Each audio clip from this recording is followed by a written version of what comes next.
alguna nota justificatoria sobre por qué la elección del tema, porque es en un contexto, un seminario que tiene como una base, o pretende tener una base jurídica más fuerte, me pareció muy especialmente importante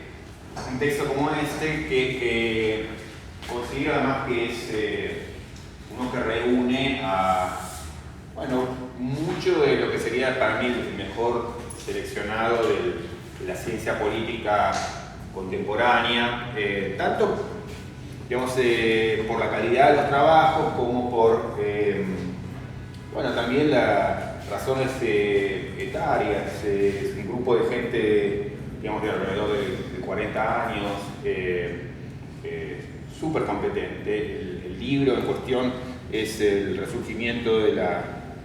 izquierda en América Latina, y decía esto, que combina o selecciona gente bien interesante, joven y con una mirada muy particular sobre América Latina, y además dentro de América Latina una sensibilidad sobre cuestiones que tienen que ver con la izquierda regional. En particular es más conocido en el país el autor principal o el editor principal, que es Steven Levitsky, el otro es Ed Roberts. Los dos han escrito mucho sobre América Latina. Levitsky en particular vivió un tiempo en Argentina y produjo algunos estudios empíricamente muy bien apoyados sobre el funcionamiento del peronismo, en particular en la provincia de Buenos Aires, y tratando de dar una mirada que creo que ayudó a renovar, a repensar el acercamiento tradicional al peronismo, cómo había pasado, digamos, a ocupar un lugar muy central la cuestión de las redes clientelares, pero al mismo tiempo, digamos, frente a lo que era, por ejemplo, los estudios más tradicionales del peronismo vinculado con la base sindical, digamos, ayudó a mostrar esta variación que se había dado en la, digamos así, como una base de sostén muy central, pero al mismo tiempo complejizando la aproximación a la cuestión del clientelismo, que normalmente en la discusión política cotidiana bueno, aparece muy simplificada o muy bastardeada, y también, digamos, con una lectura muy simplista sobre lo que implican las redes y las adhesiones políticas a partir de la obtención de ciertos beneficios, digamos, y la conversión automática de alguien en una ideología porque recibió a cambio, digamos, se vende porque recibió a cambio un beneficio. Y yo creo que él mostró, digamos, la riqueza de esas redes. Entonces es una persona que creo que ganó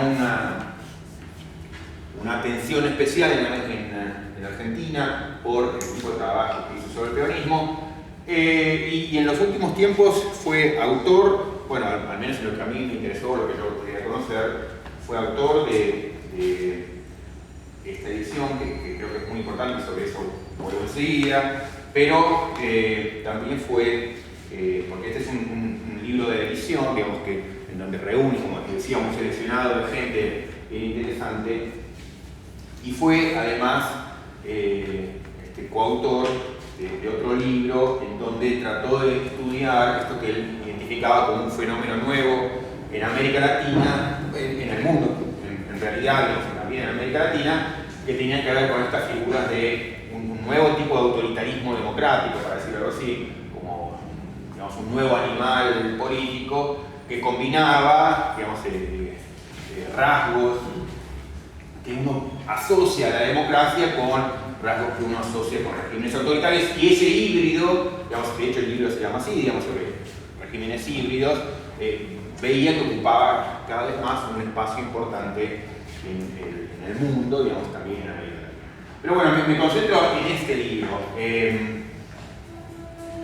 Por muchas de las cuestiones que discutimos tradicionalmente en el seminario, al menos el enfoque que a mí me ha interesado presentar, digamos, por ejemplo, en los estudios que yo he hecho de constitucionalismo, lo mismo que discutimos, por ejemplo, la vez anterior sobre bueno, cómo ir pensando y repensando el constitucionalismo en América Latina. A mí me ha interesado siempre poner un acento especial en, digamos, un modo de pensar más que yo denomino igualitario, el constitucionalismo, pensar de otro modo el constitucionalismo, a diferencia de lo que han sido las corrientes más liberales, conservadoras o rusonianas en la región, y cómo pensar, encontrar un lugar nuevo, un lugar distinto, un lugar más interesante, más central para un pensamiento igualitario que yo entiendo más bien ausente de la tradición latinoamericana, aunque de distintos modos arraigada en distintas tradiciones, digamos, del pensamiento latinoamericano, tanto liberales como radicales, rusonianas. Entonces, en los estudios que a mí me interesó hacer, un punto importante fue mostrar como ese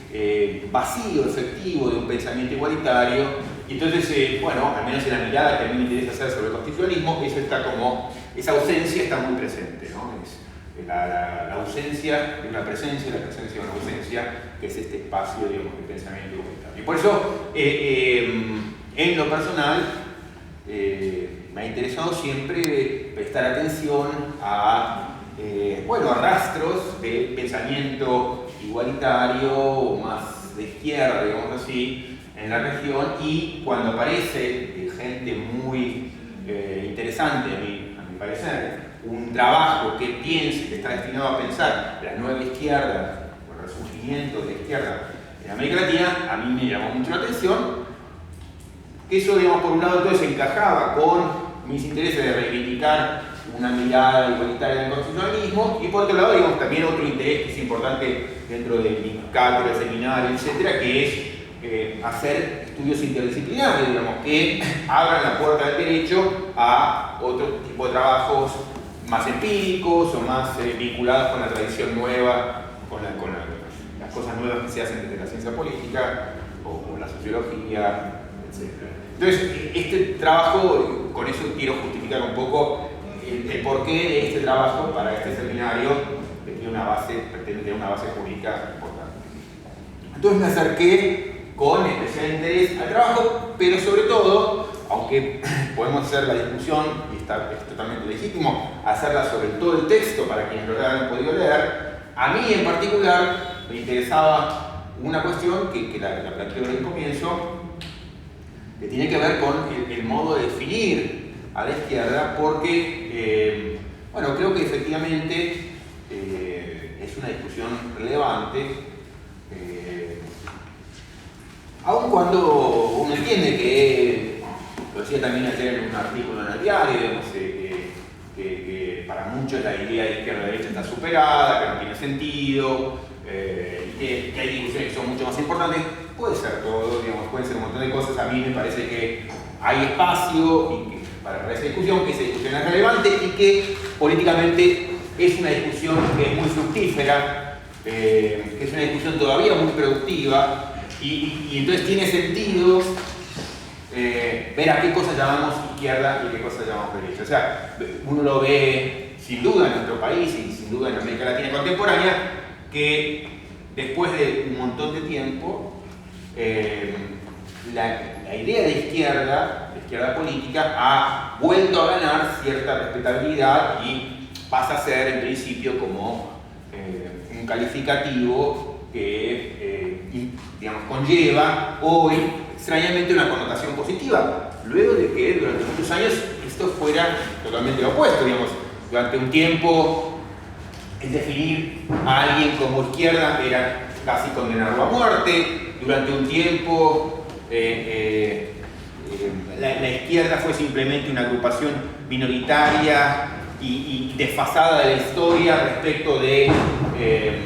digamos, piensa en la transición democrática, respecto de la centralidad democrática que uno pensaba en los 80, en los 90 volvió a ser una mala palabra, digamos, un modo de calificar a alguien como absurdo, como las ideas, digamos, de la izquierda como más bien absurdas, como totalmente fuera de moda, como se cayó el muro de Berlín, entonces ya, digamos, es una ridiculez pensar en la izquierda. Y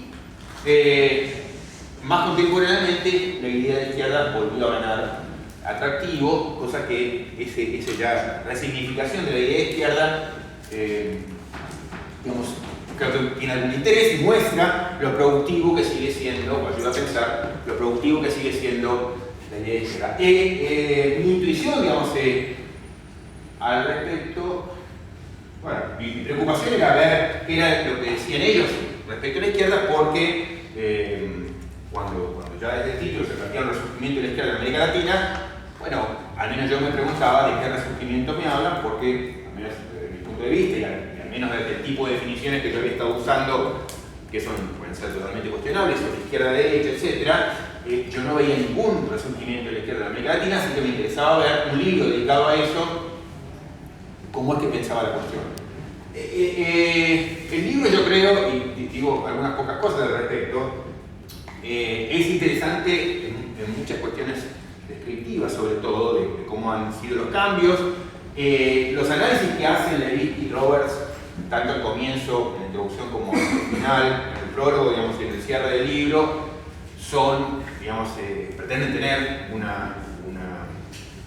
impronta teórica más prolija, más definida, y yo creo que son muy interesantes en términos otra vez explicativos más que en términos normativos, y creo que, digamos, es un poco el texto que yo colgué por un par de días en el blog, el acercamiento que hacen a la idea de izquierda es muy problemático. La definición que utilizan de izquierda era lo que más me atraía, a ver de qué cosas están hablando de izquierda cuando están usando ese término en América Latina, porque sobre eso quiero que discutamos también. ¿Cómo pueden estar hablando de izquierda en este contexto? Entonces, entiendo que todos tenemos un problema para definir lo que es izquierda, y creo que eso va a ser una parte importante de la discusión que hoy podemos tener. O sea, no hay, sin ninguna duda, de acuerdo, y hay un punto, un problema de manta corta, en cuanto que cuando ponemos aquí a este grupo, o a este partido, o a estas medidas, o a digamos, a este país, o a este momento, o a este gobierno, la idea de izquierda, ya nos quedan afuera un montón de otras cosas, o terminamos incluyendo un montón de cosas que no queríamos incluir. Entonces, descuento eso, o sea, descuento que tenemos problemas para definir izquierda y derecha, que todos, seguramente muchos de nosotros, y muchísimos en la academia, estamos interesados en participar de algún modo de esa discusión, o utilizamos esos términos porque entendemos la carga emotiva que conllevan esos términos y queremos seguir haciendo uso de esa carga emotiva. Y yo creo que tenemos problemas, y que aquí en el texto, digamos, también se muestran los problemas. Entonces, de modo súper rápido, sin pretender, digamos, nada, yo me voy a querer centrar, digamos, esto lo voy a hacer yo, me imagino, pero en esta parte que tiene que ver con la definición de la idea de izquierda, pero hiper rápido, un brevísimo raconto de lo que ellos dicen. Yo creo que ellos aciertan, y eso es lo más interesante que tiene el texto, que es muy central en el texto, y eso es algo que se ve en el texto de ellos y en la mayoría de los textos, que creo que son deficitarios en estas cuestiones definicionales y muy interesantes en términos explicativos, son mucho más interesantes en términos explicativos. Ellos explican este giro a la izquierda por algunas razones que me parecen interesantes. Bueno, digamos, resumo a vuelo de pájaro, dos grandes causas de largo plazo. Uno, la creciente pobreza y desigualdad que se veía en la región, el hecho de que la izquierda, o agrupaciones de centro izquierda, o agrupaciones progresistas, empezaron a tener la oportunidad de participar efectivamente en la competencia electoral, algo que previo a los 80 era mucho más difícil, digamos, ya sea porque se prohibían los partidos de izquierda, o que se pactaba, digamos, de un modo como se hizo en Venezuela o en Colombia, dejando explícitamente el pacto, digamos, de gobernabilidad, de estabilidad, era un pacto que implicaba, digamos, como el pacto de fruto fijo, dejar explícitamente afuera a la izquierda. Eso, de un modo u otro, se fue derruyendo, digamos, hubo modos distintos de excluir a la izquierda, con la violencia, con la ley, digamos, con normas implícitas, pero eso fue desapareciendo. Entonces se hizo posible, concebible para la izquierda o los partidos progresistas participar activamente en la competencia electoral. Mencionan luego, digamos, como elementos que ayudan al fortalecimiento de la izquierda en los últimos años, uno, digamos, lo que fue el auge de las políticas neoliberales que generaron de a poco reacciones políticas, digamos, frente a esa hegemonía de lo que fue en los años 90, recordarán, el pensamiento, digamos, del consenso de Washington, las políticas neoliberales, el programa de ajuste estructural, digamos, lo que en un momento se convirtió en el sentido común de la época, que fue generando su propia reacción, ¿no? Como diría Marx, generaba las bases de su propia caída. Y lo que termina detonando no solamente una cuestión ideológica, sino la cuestión de fondo, que era la crisis económica de 1998 al 2002, que termina, digamos, haciendo estalle socialmente esta situación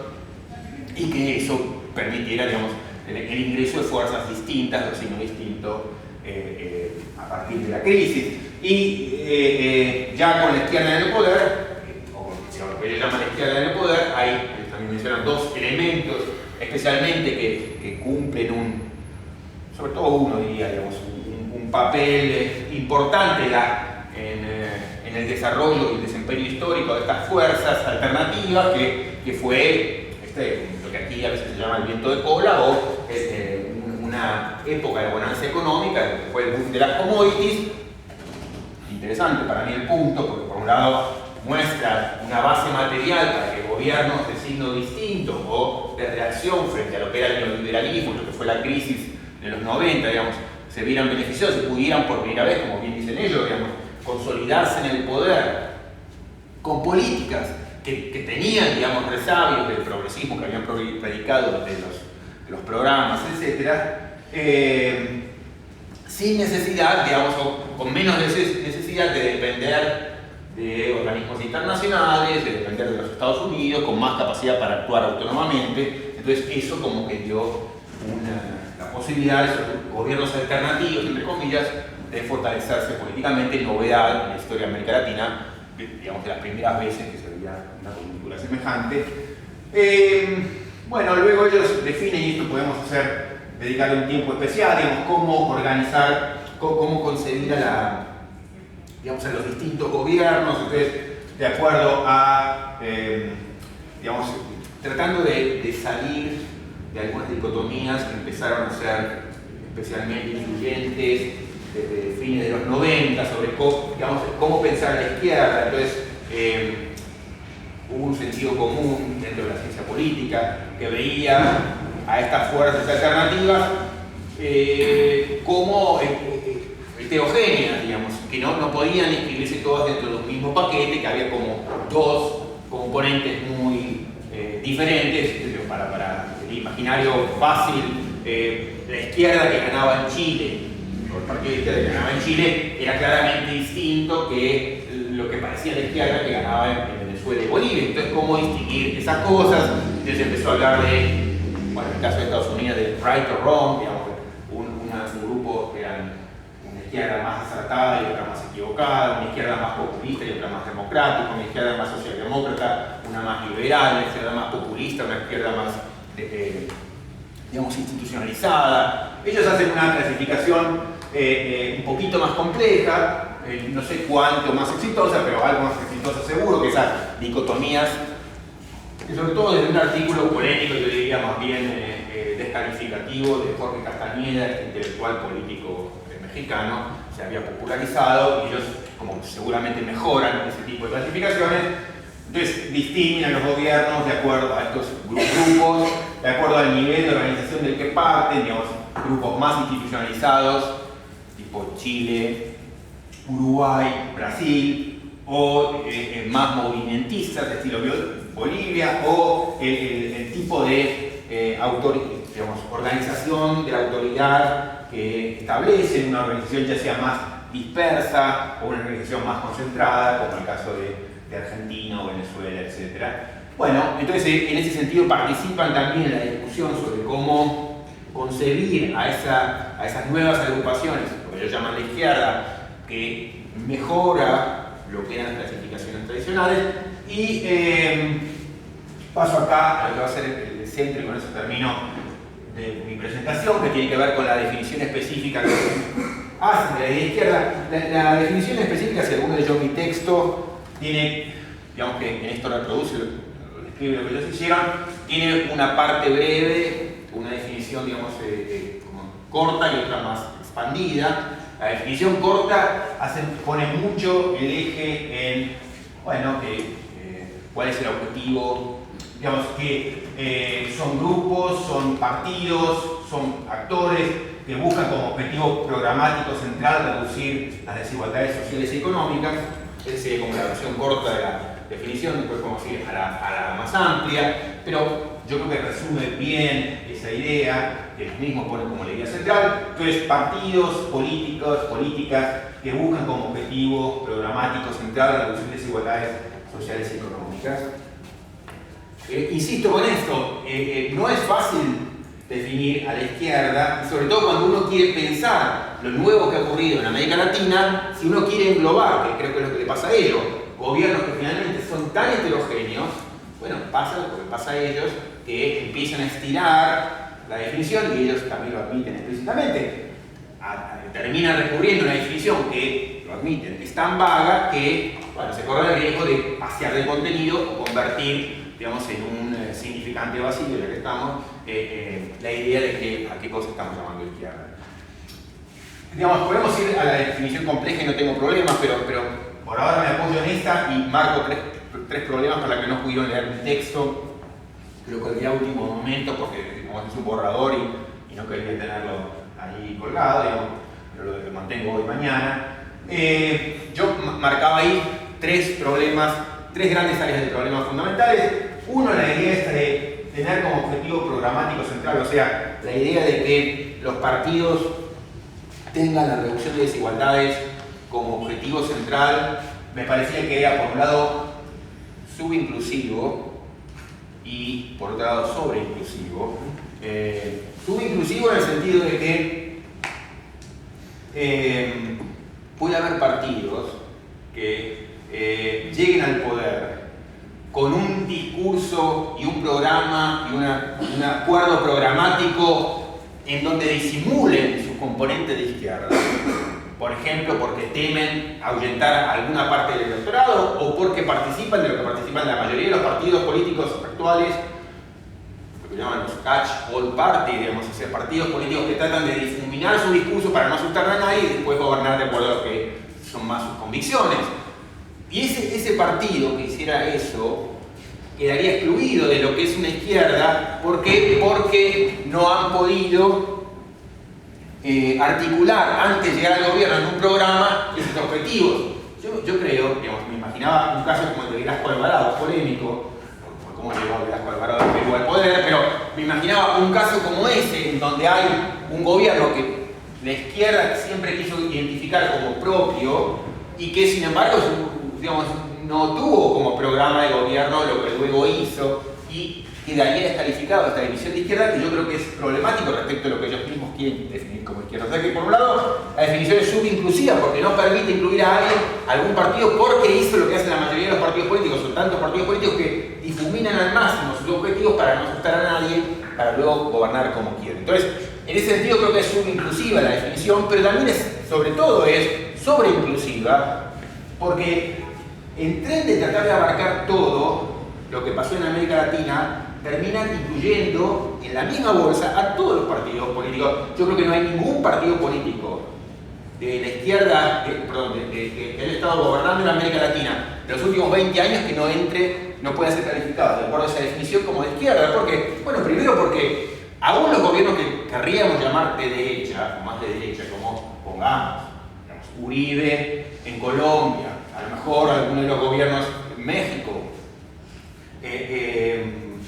Piñera en Chile, etc. Todos, y eso en el texto lo pueden ver, yo hice algún rastreo de lo que fueron sus programas de campaña y todos pusieron como objetivo central, entre sus objetivos programáticos, reducir las desigualdades o reducir la pobreza. O sea que si ese es el test a pasar, es un test tremendamente vago, y en ese sentido me asombra, digamos, que una parte central de la ciencia política contemporánea, que es hiperempiricista y es hipercuidadosa con estas cosas, acepte una definición de este tipo que permitiría incluir a todos. Ellos podrían querer decir, bueno, no, pero digamos, hay que ver si esto se materializó, digamos, el programa, no es simplemente una declaración programática, sino que fueron efectivos en esto. Y lo cierto es que por la coyuntura favorable que ellos señalaban, que tiene que ver con este boom de las commodities, que también habla del tipo de desarrollo económico que estos gobiernos hicieron, y sobre eso quiero volver enseguida.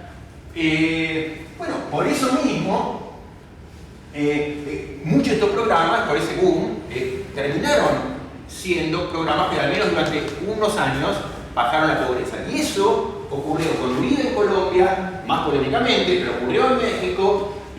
ocurrió en Chile, ocurrió en cualquiera de los gobiernos que uno quiere llamar más de derecha. En la región bajaron la pobreza. Entonces, otra vez, era un Piñera o un Uribe en Colombia, o Santos ahora en Colombia, uno puede decir, tenía como objetivo programático, o los gobiernos de Perú, que ellos explícitamente excluyen como de izquierda. Digamos, en los gobiernos de Alan García, por ejemplo, había un objetivo programático de izquierda, y hubo, aún en un gobierno de derecha, como que fue el de Alan García, bueno, un resultado que implicó durante unos años al menos bajar la pobreza. Entonces, es una definición que, por pretender ser lo más ecuménica posible y tratar de incluir desde la izquierda chilena, que estuvo en el poder, hasta Chávez, y bueno, termina siendo algo que desdibuja el sentido de a qué cosa llamamos izquierda. Entonces, el punto este programático, yo creo que es tremendamente problemático, y hace ya a la definición para mí muy inatractiva. Y menciono rápidamente los otros dos puntos centrales. Uno tiene que ver con cómo concibe la economía y otro con cómo concibe la política. En términos económicos, me parece que la definición que usan, eso se ve también, sobre todo en la definición ampliada, es muy reduccionista en términos económicos. Es asombroso el poco lugar que ocupa algo que para mí es muy central en la izquierda, que tiene que ver con cómo la izquierda tiene que concebir o concibe la política. Esto ya tiene que ver más con mi definión, que es lo que después vemos. Pero en términos económicos, y es muy importante y asociado con lo que decía antes del boom de las commodities, digamos, yo ahí a la definición en términos económicos que usan, la testeo brevemente con algunos estándares posibles, digamos, propios de la izquierda. Uno, obviamente, es el más exigente y esperablemente más demandante. Bueno, si uno toma la definición de Marx sobre qué es el comunismo, abolición de la propiedad privada, por supuesto, nada de lo que ocurrió en América Latina tiene algo que ver, ni de lejos, con abolición de la propiedad privada y comunismo. Punto claro. Muy bien, socialismo. Bueno, control de los medios de producción. Bueno, tampoco, nada de lo que hubo. Digamos, si socialismo tiene algo que ver con control común de los medios de producción, nada de lo que hubo en América Latina tiene algo que ver con eso. Bueno, empezamos a ver, está bien, ya sabemos, a lo mejor esto es muy exigente, pedir a los gobiernos latinoamericanos contemporáneos que sean así de izquierda, digamos, como el comunismo, como el socialismo. Bueno, pero empezamos a reducir y terminamos con que, como ellos mismos lo admiten, son gobiernos que ellos quieren incluir, que no desafiaron a la propiedad privada, que en muchos casos convivieron o suscribieron o alentaron o continuaron los programas de mercado que había antes. Entonces, ahí ya vemos que empieza, para mí, mis ojos, a ser disparatada la definición, en el sentido que ya entra cualquier cosa, porque uno puede decir, bueno, no seamos dogmáticos, no pensemos a la izquierda como pensaba Marx, no pensemos a la izquierda como pensaba en sus orígenes el Partido Socialista Español, la socialdemocracia alemana. Está bien, pero no queda absolutamente nada. O sea, si izquierda es convivir con el mercado, convivir con la propiedad, digamos, no cambiar la distribución de la riqueza de un modo radical, bueno, entonces ya es cualquier cosa, digamos, en términos económicos, a qué cosa vamos a llamar izquierda, yo creo que perdemos el sentido. Y eso se agrava, y con eso termino, cuando uno, por un lado, el poco lugar que le dan a la cuestión política, y este es para mí, bueno, un punto muy importante de la búsqueda que yo hago sobre lo que es la izquierda, o qué cosa llamar de izquierda, y entiendo que también es muy polémico. Yo defino la izquierda, sobre todo con dos rasgos, que entiendo que son polémicos, pero a mí me da como resultado, digamos, una clasificación que creo que es mucho más, no digo honesta, pero sí más, honra mejor lo que son las tradiciones de la izquierda. Por supuesto que a todos nos quedan casos importantes afuera, pero yo creo que la izquierda tiene que ver con la democracia económica, y por eso mi visión sobre cómo definir la izquierda no es ridícula, como yo creo que es esta idea de la economía, que hace entrar cualquier cosa. Entonces, ir hacia una democratización de la economía tiene sentido, nos permite dejar afuera algunos casos, nos permite poner en cuestión, digamos, muchos de los gobiernos recientes en América Latina que no han hecho nada por democratizar la economía en un sentido relevante, no han hecho nada por democratizar la propiedad, no han hecho nada por democratizar la riqueza. y no llamar a alguien que bajó 2 puntos de la pobreza, que no está para nada mal, está muy bien, pero digamos, es un gobierno que es un gobierno de izquierda. Y el otro punto, insisto, que es el más polémico, es de la democracia política, y es especialmente relevante en América Latina porque es lo que más me chocaba con el libro cuando leí la definición, y lo que más me importaba ver es cómo se definía la cuestión en el libro, que es cómo puede ser que la izquierda se definiera como compatible no solamente con el mercado de la propiedad, sino además con la concentración del poder como se ha dado en toda América Latina. O sea, cómo fácilmente llamar a Chávez, Correa o Kirchner, digamos, gobernantes de izquierda, cuando, digamos, no solamente en términos económicos han convivido con el liberalismo en algunos casos, en el mercado, con propiedad, etc., de modo totalmente tradicional y sin cuestionar nada, sino que además han concentrado del modo que lo han hecho la autoridad sobre sí mismo, que es algo que es elemental para la izquierda, que es democratizar el poder. Democratizar el poder es contrario a concentrar el poder. Uno puede decir que es conveniente concentrar el poder. Bueno, sí, pero entonces no hablemos de esto, hablemos de otra cosa. Y toda la idea de populismo que hay a veces puede ser productiva en esos términos, que no le interesa la cuestión de la concentración del poder. Pero yo creo que en la izquierda es importante ese punto, es consistente con lo que decía el marxismo, digamos, sobre el objetivo, digamos, de un gobierno de iguales, digamos, una situación en donde todos, el autogobierno se da porque todos controlamos todos los medios de producción y todos controlamos, digamos, las bases, digamos, de la creación de riqueza, pero digamos, con independencia de eso tiene que ver también en el trabajo largo. Yo hago una revisión de todos los partidos socialistas europeos, y ahora digo algo de Latinoamérica y termino, digamos, y lo que uno ve es que consistentemente hablaban de distintos modos y con distintos lenguajes, pero hablaban de democratización económica y democratización política, con lo cual mi definición al menos es consistente con una larga tradición que tiene la izquierda doctrinaria europea. Y también, digamos, y con esto termino, es consistente, entiendo yo, con lo que fue el radicalismo político, radicalismo en sentido anticonservador, en sentido, digamos, de izquierdista, en la tradición del siglo XIX de América Latina, que fue, otra vez, consistentemente, no ocasionalmente, consistentemente antipresidencialista. Fue una izquierda, digamos, la del siglo XIX latinoamericano, consistentemente crítica de los gobiernos de concentración de poder, desde Bolívar hasta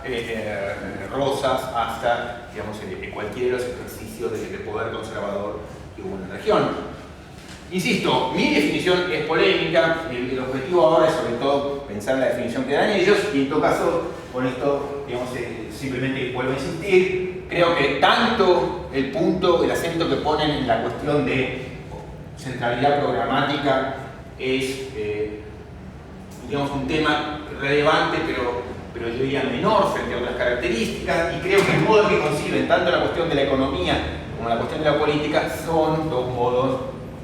también problemático. A la idea, digamos, de igualdad económica la han vaciado completamente de sentido, y a la idea de igualdad política ha desaparecido completamente. Yo cito ahí uno de los trabajos que hace el propio libro, y eso también me parece importante. Uno de los trabajos que es el único trabajo del libro que se concentra en la cuestión de la participación en los movimientos sociales, en lugar de los movimientos sociales en América Latina, y su conclusión es hipercontundente, que es que ninguno, ni las experiencias más, entre comillas, radicalizadas, terminaron siendo, digamos, que permitiendo niveles de participación política autónomos y significativos, sino que en todos los casos lo que hubo fue formas distintas de concentración de poder, mayor o menor, pero eso, digamos, es para mí obviamente evidencia de un problema. Insisto, que uno puede decir, eso puede ser deseable para algunas formas, entendible para hacer algunos cambios, puede decirse muchas cosas, pero otra cosa es la discusión que aquí se da, que tiene que haber una discusión muy central para este libro, que es si a eso le llamamos izquierda o no, y entonces en esa discusión me interesa participar. Entonces yo termino acá, y me gustaría, podemos discutir sobre distintos aspectos del libro, pero yo voy a querer empujar la discusión en algunos sentidos, digamos, más vinculado con la definición, pero en principio discutamos sobre lo que quieran. Había 3 manos levantadas, querés largar y... Sí.